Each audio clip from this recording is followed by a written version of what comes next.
이 시간에 오늘 우리에게 주신 하나님의 말씀 함께 나누겠습니다. 함께 나눌 하나님의 말씀은 누가복음 6장 27절에서 38절까지의 말씀입니다. 우리 함께 합독하겠습니다. 너희 듣는 자에게 내가 이르노니 너희 원수를 사랑하며 너희를 미워하는 자를 선대하며 너희를 저주하는 자를 위하여 축복하며 너희를 모욕하는 자를 위하여 기도하라. 너의 입뺨을 치는 자에게 젖뺨도 돌려대며 내 겉옷을 빼앗는 자에게 속옷도 거절하지 말라. 내게 구하는 자에게 주며 내 것을 가져가는 자에게 다시 달라 하지 말며 남에게 대접을 받고자 하는 대로 너희도 남을 대접하라. 너희가 만일 너희를 사랑하는 자만을 사랑하면 칭찬받을 것이 무엇이냐? 죄인들도 사랑하는 자는 사랑하느니라. 너희가 만일 선대하는 자만을 선대하면 칭찬받을 것이 무엇이냐? 죄인들도 이렇게 하느니라. 너희가 받기를 바라고 사람들에게 구워주면 칭찬받을 것이 무엇이냐?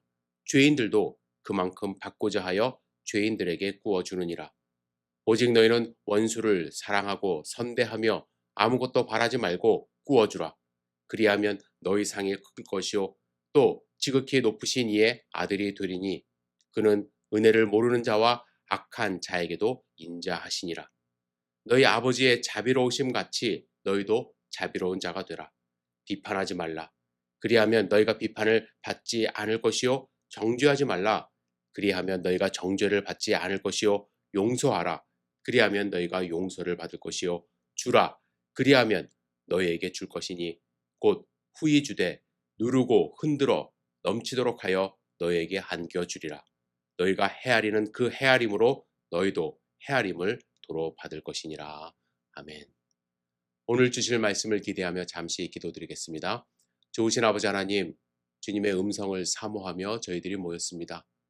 주님, 주님의 말씀에 집중할 수 있도록 인도하여 주시고 주님의 말씀으로 우리의 삶이 변화되어 하나님의 백성으로 살아갈 힘과 용기를 얻을 수 있도록 인도하여 주시옵소서.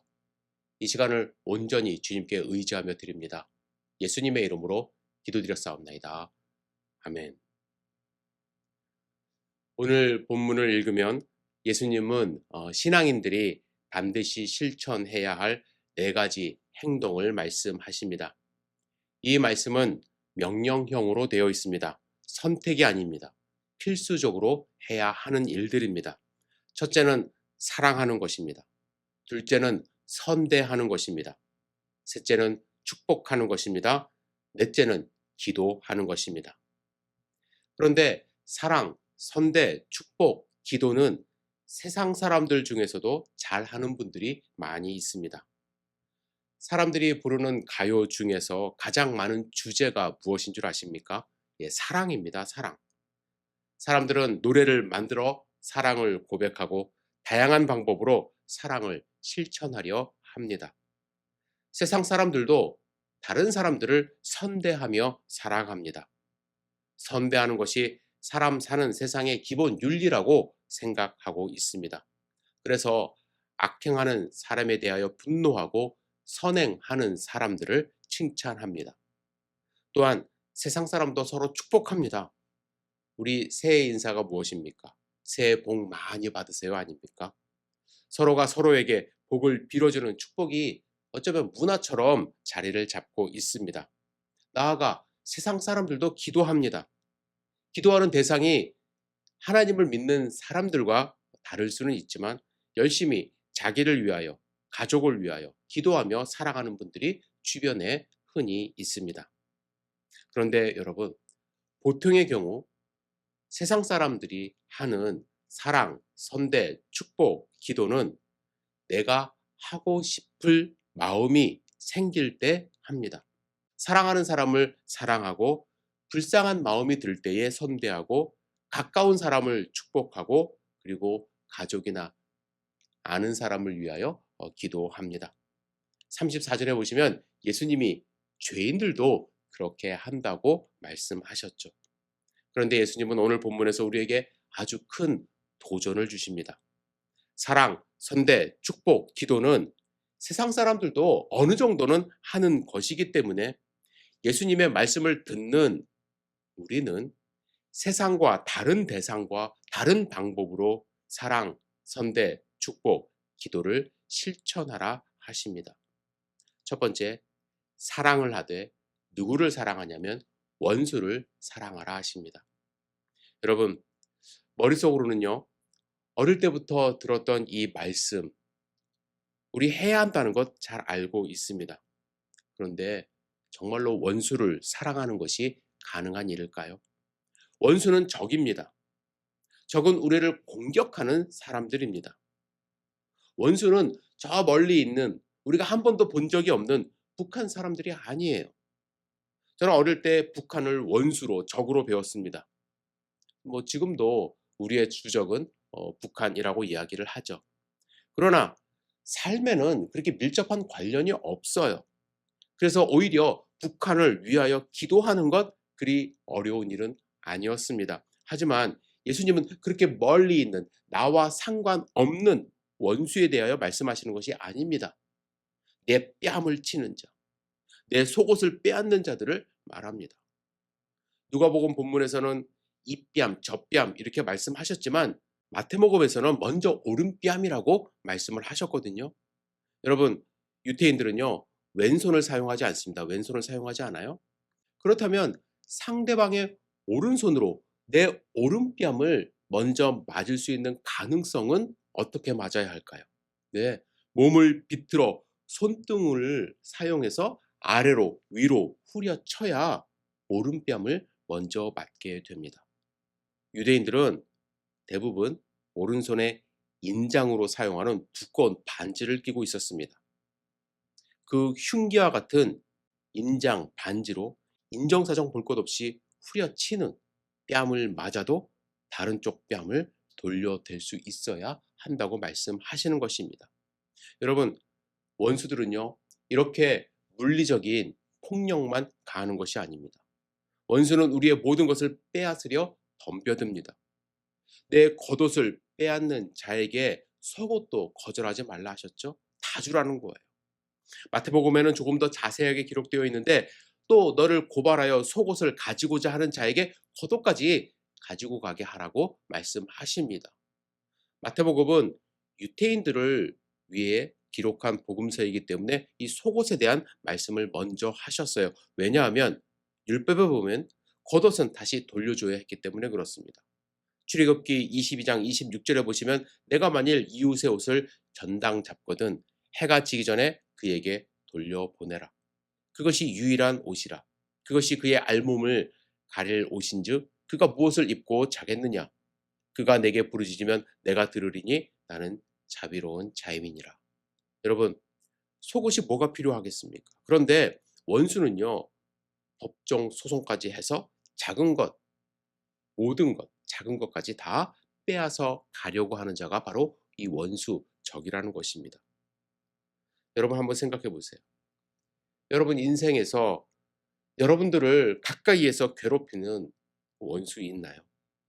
그런데 그 사람 생각만 해도 피하고 싶고, 그죠? 멀리서 걸어오는 것을 보았을 때 돌아가고 싶고, 되도록이면 말 붙이고 싶지 않은데, 예수님은 이 원수를요, 사랑하라 했을 뿐만 아니라 미워하는 자를 선대하래요. 선대. 여러분, 우리는 기본적으로 선한 행동, 즉 선대를 하며 살아야 한다고 생각을 합니다. 그런데 여러분, 나를 미워하는 자에게 선대하는 것 참 쉽지 않아요. 사랑은 어떻게 보면 그냥 마음속으로 나 사랑해라고 할 수 있지만, 선대는 좋은 행동까지 나타나야 되는 것이거든요. 그렇죠? 이게 가능할까요? 여러분, 미움 받아보신 적이 있나요? 미움은 눈에 보이지 않습니다. 때로는 실체가 없는 것처럼 보여요. 아무도 나를 미워했다는 사람은 주변에 없을 수 있습니다. 그런데 나는 미움을 받고 있어요. 은근히 사람들이 나를 따돌리고 늘 혼자 있는 내 자신을 발견할 수가 있어요. 나는 열심히 살려고 하는데 사람들은 또 나를 피할 수 있어요. 내가 무언가를 잘못했다고 또 알려주지도 않아요. 이렇듯 미움의 원인, 내가 받고 있는 미움의 원인은 다양할 수가 있습니다. 내 겉모습이 될 수 있고, 내 말투가 될 수 있고 내 능력이 될 수도 있고 내 배경이 될 수도 있습니다. 때로는 내가 고칠 수 있는 것이 그 원인이라면 다행이지만 사람들은 내가 어쩔 수 없는 것으로 미워할 때도 있다라는 거예요. 그런데도 내가 선대를 해야 한다고 말씀하십니다. 여러분, 수년 전에 미움받을 용기라는 책이 아주 선풍적인 인기를 얻었습니다. 이 책이 제시하는 것은 미움받을 때 사람들이 할 수 있는 최대치는 나는 미움받아도 괜찮아, 나는 행복할 수 있어 라며 자기 암시를 하라는 거예요. 그런데 이 책에서는요, 미움받는 사람이 당하는 슬픔을 구체적으로 다루지는 않습니다. 미움받는 서러움을 잘 알지 못하며 책을 쓴 것 같다라는 느낌을 받습니다. 여러분, 진짜 미움받는 상황에서는요, 용기가 잘 나지 않아요. 미움받을 때는요, 그 자리를 피하고 싶습니다. 미움받기 시작하면 내가 왜 존재하는가? 근본적인 질문을 하게 됩니다. 그래서 청소년들은요, 친구들에게 미움받는 것을 시험에서 떨어지는 것보다 더 힘들어 한다고 하죠. 그런데 예수님은요, 그렇게 미워하는 자들을 선대하라고 말씀하십니다. 나에게 선대하는 사람에게 선대하는 것은 죄인들도 하는 것이기 때문에 예수님의 말씀을 듣는 자들은 나를 미워하는 자들도 선대하라 하십니다. 미움받아본 사람은 그를 향해 미움을 되갚아주기는커녕 선대하는 것이 얼마나 힘들고 어려운 일인지 알고 있습니다. 여러분, 나를 미워하는 사람에게 선대할 수 있는지요? 불쌍한 사람, 불쌍한 동물들에게 선을 베푸는 경우는 많아도 나를 미워하는 사람에게 선을 베푸는 경우 참 어렵습니다. 예수님은 참 어려운 명령, 말씀 지금 하고 계시다라는 생각을 지울 수가 없습니다.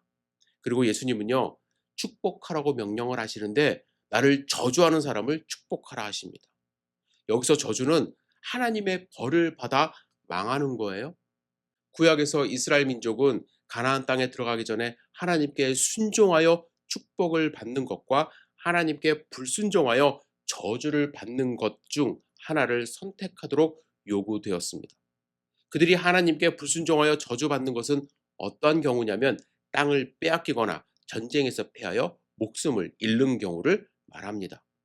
그렇다면 여러분, 누군가가 여러분을 저주했다라는 것은요, 여러분이 하나님의 은혜에서 벗어나 망하거나 죽기를 바란다라는 거예요. 그것도 마음속으로 한번 해보는 것이 아니라 현재 진행형을 사용하여 지속적으로 그러한 저주의 말을 또 저주의 마음을 갖는 그러한 경우를 말합니다. 저주하는 것은 어떻게 보면은요, 미워하는 것 이상의 경우를 말하는 거예요. 누군가가 여러분들을 끊임없이 저주하고 있다고 생각해 보시길 바랍니다. 그 자체로 말이 안 되는 상황 아닙니까? 당장 찾아가서 따져 묻고 싶은 그런 마음이 일어납니다. 그런데 예수님은 그를 위하여 축복하라 하십니다. 축복은 저주의 반대말입니다. 이 단어는 하나님을 향하여 사용할 때는 찬양이 되고 사람을 향하여 사용할 때는 축복이 되는 거예요. 사람에게 주시는 궁극적인 축복은 무엇이냐면 하나님과 영원히 사는 것입니다. 평안을 누리며 살아가는 것입니다. 나를 위해 빨리 멸망하기를 원하는 자를 위하여 오히려 하나님과 영원히 살기를 바라는 마음으로 기도하라고 축복하라고 말씀하시는 거예요. 참 어렵죠. 마지막으로 예수님은 기도하라 말씀하십니다. 그런데 누구를 위하여 기도하래요? 너희를 모욕하는 자를 위하여 기도하라 하십니다. 모욕은요, 다른 사람을 말로 욕하고 깎아내리고 그 명예를 훼손하는 것을 가리킵니다. 모욕은요, 바로 눈앞에서 일어나는 일이에요. 여러분, 눈앞에서 욕을 먹어도 그 사람을 위하여 기도하라 하십니다. 이것도 너무나도 어려워요. 왜 그를 위하여 기도해야 하는가?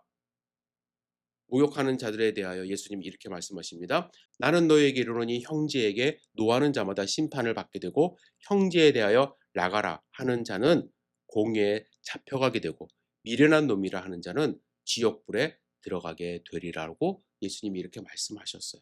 형제에게 나가라.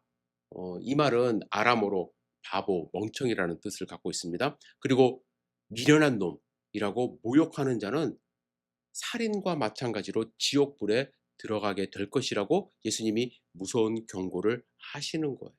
그래서 여러분, 그들의 영혼을 위하여 기도하라고 하시는 것입니다.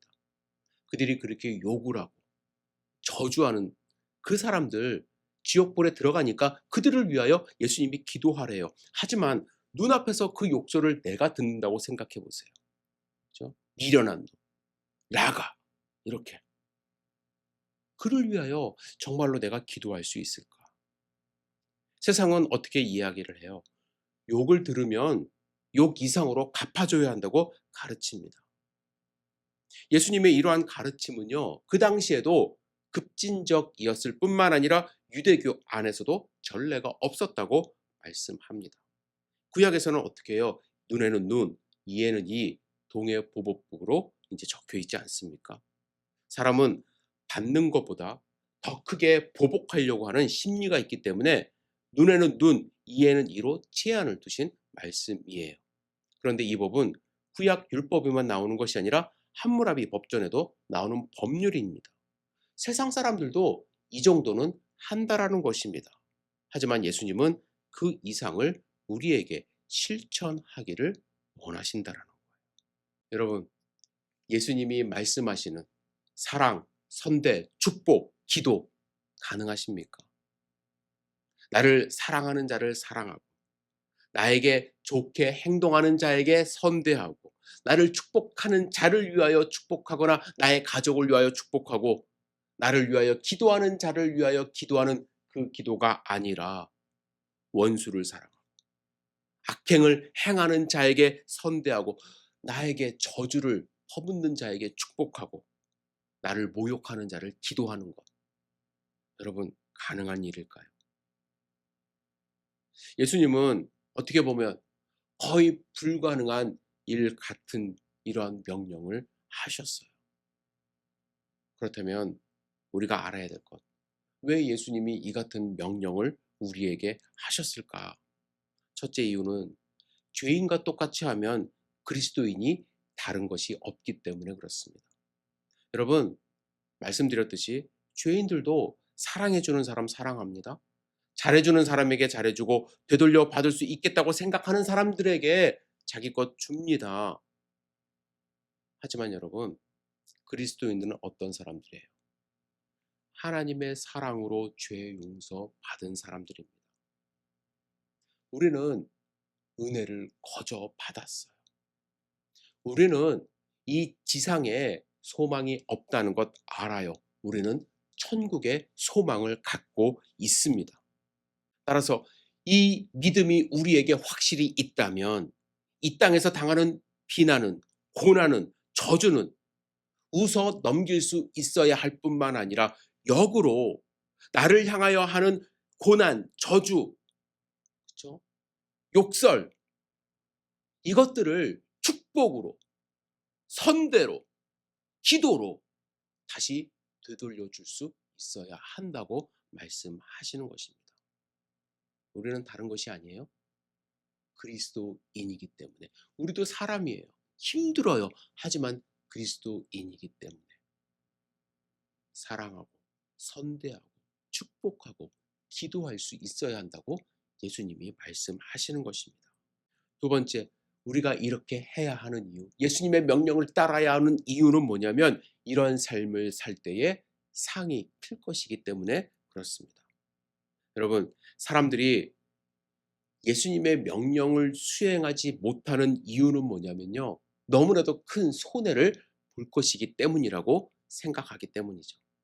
하지만 예수님은 결코 손해보지 않는다고 말씀하세요. 35절 읽겠습니다. 시작. 오직 너희는 원수를 사랑하고 선대하며 아무것도 바라지 말고 꾸어주라.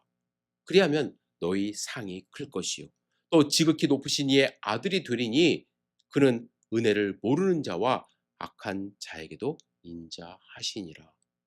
38절도 읽겠습니다. 시작. 주라 그리하면 너희에게 줄 것이니 곧 후히 주되 누르고 흔들어 넘치도록 하여 너희에게 안겨주리라. 너희가 헤아리는 그 헤아림으로 너희도 헤아림을 도로 받을 것이니라. 여러분, 하나님은 은혜를 모르는 사람과 악한 사람들에게도 자비를 베푸시는 분이라고 말씀하십니다. 하지만 하물며 우리가 원수를 사랑하고 우리가 선대하고 우리가 꾸어주고 우리가 그들을 축복하고 기도하면 어떻게 된다고요? 하나님이 우리를 모른 척하지 않는다라는 거예요. 하나님이 주시는 상이 크다고 말씀하십니다. 여러분, 그래서 우리는 손해보는 것이 아니에요. 마음 아프고 힘들고 괴롭고 한다 할지라도 그들을 위하여 축복하고 기도할 때에 하나님이 우리를 크게 보시기 때문에, 우리에게 더 큰 것으로 주시기 때문에 그 사실을 믿고 의지하며 우리는 예수님의 명령을 따라가야 할 것입니다.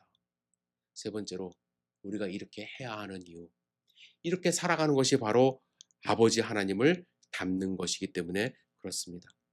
36절 읽겠습니다. 시작. 너희 아버지의 자비로우심 같이 너희도 자비로운 자가 되라 말씀하시죠. 하나님은 자비로우셔서 그의 아들 예수 그리스도를 화목 제물로 삼기 위해 이 땅 가운데 보내주셨습니다. 그리고 우리를, 죄 있는 우리를, 하나님을 거부한 우리를 구원하셨어요. 그래서 자녀 삼아 주셨어요. 그렇다면 그의 자녀된 우리는 아버지를 닮아 자비로워져야 됩니다. 그런데 여러분, 우리는 잘 알고 있지 않습니까? 제가 말씀드리지 않아도 그래, 예수님이 원수를 사랑하라 하셨지, 미워하는 자에게 선대하라 하셨지, 저주하는 자도 축복하라 하셨지, 모욕하는 자를 위하여 기도하라 하셨지. 우리는 알고 있어요. 우리만 알고 있을 뿐만 아니라 세상 사람들도 그리스도인들은 원래 그렇게 하는 거 아니야? 라며 알고 있습니다. 그래서 교인들이 비판받는 경우가 많아요. 예수님이 가르쳐 주신 거 실천도 못한다고 하면서. 그렇죠? 여러분, 우리도 답답하지 않습니까? 잘 안 돼요. 해야 하는 것 아는데 원수를 사랑하는 거 쉽지 않습니다. 그렇죠? 쉽지 않으니까 어떻게 생각을 하냐 하면, 나는 어떤 사람도 원수로 생각하지 않아, 그렇기 때문에 굳이 그들을 사랑할 필요도 없어 라며 아주 이상한 생각을 합니다. 그렇죠? 나는 미워하는 사람을 선대해야 된다고 예수님이 말씀하셨지만 그들을 선대하기까지는 싫으니까 나는 그 사람 미워한 적 없어, 나는 문제 없어 라며 아주 자기만의 논리를 갖고 있어요. 잘 되지 않을 뿐만 아니라 하고 싶은 생각도 없는 경우가 우리 주변에 많이 있습니다. 그렇죠? 제가 오늘 설교 말씀을 준비하는 것, 또 여러분들에게 이렇게 말씀을 전하는 것 정말로 쉽지 않아요. 제가 본문을 묵상하면서 원수를 사랑하는 법에 대하여 말씀드릴 수도 있고요. 어떻게 하면 나를 미워하는 자에게 선대할 수 있을지에 대하여 여러 책을 통하여 배운 것을 또한 나눌 수도 있습니다. 그런데 설교가 어려운 이유는 무엇이냐면 제가 잘 안 되기 때문에 그래요. 제가 잘 안 돼요. 저를 미워하는 사람, 또 저를 저주하는 사람, 내 눈앞에 나타난다면 정말 기쁨으로 그를 위하여 축복하고 기도하고 선대하고 할 수 있을까? 제가 자유롭게 원수를 사랑하고 미워하는 자를 선대하고 저주하는 자를 축복하고 욕하는 자들을 위하여 기도하는 삶을 살 수 있다면, 그리고 살고 있다면 여러분들에게 자신 있게 그렇게 해야 합니다 말씀드릴 수 있을 텐데, 솔직히 제가 자유롭지가 않아요. 그래서 저는 오늘 본문 말씀을 통하여 예수님이 주신 도전의 말씀을 여러분들과 나눈 후에 우리가 참 기도해야 된다는 생각을 많이 했습니다.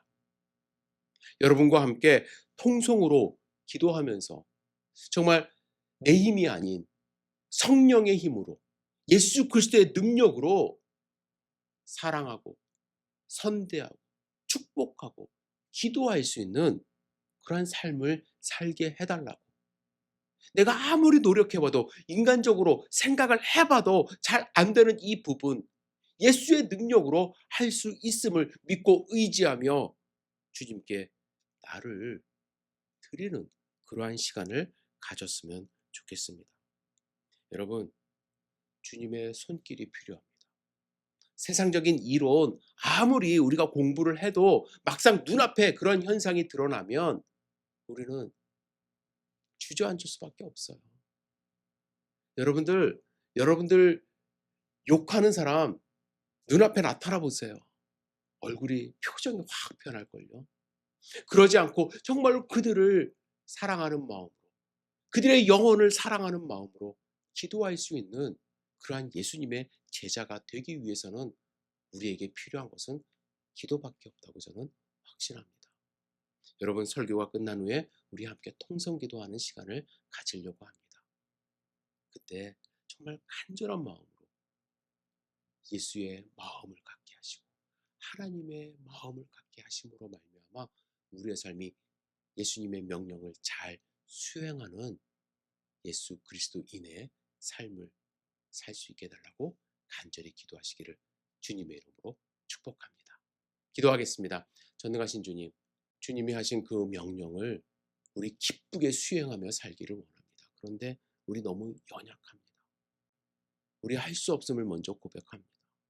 주님, 우리를 불쌍히 여겨주셔서 우리 마음 가운데 내가 아닌 예수의 마음으로 채울 수 있도록 인도하여 주시고 성령 충만함으로 예수님의 이 명령들을 잘 수행할 수 있도록 도와주시옵소서.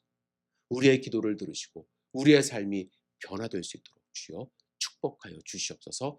예수님의 이름으로 기도드렸사옵나이다. 아멘.